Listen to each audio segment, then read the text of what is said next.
In de cabine wordt de druk opvierd en adem je de patiënten zuurstof in.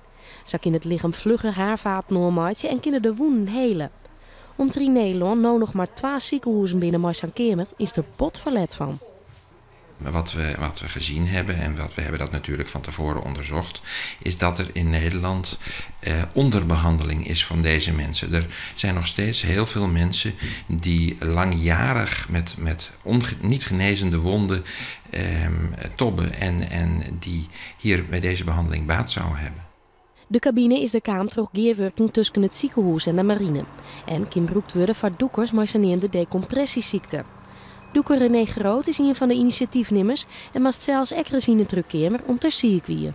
1 keer heb ik dat gehad, ja, inderdaad. En hoe is dat? Dat is niet prettig. Het is net alsof ze met miljoenen speldenprikken in je lichaam, overal in je lichaam prikken.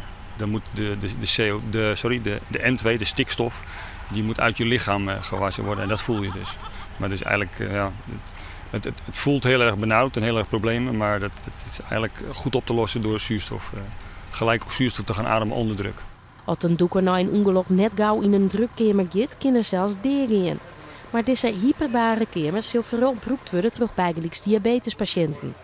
Er wordt nog onderzocht of dat echt geschikt is voor intensive care patiënten. Er kunnen 8 patiënten tegelijk behandeld worden en het is behoorlijk intensief. Mensen gaan hier vaak een aantal weken achter elkaar iedere dag in die hyperbare kamer om dat proces van dat ingroeien van die haarvaatjes aan het werk te krijgen en te houden. De komende tijd wordt er nog weer komende kamer. Deze jest worden de eerste patiënten verwachten. Antonius Hypercare is nog in onderhandeling met zwaarverzekerders over de vergoeding.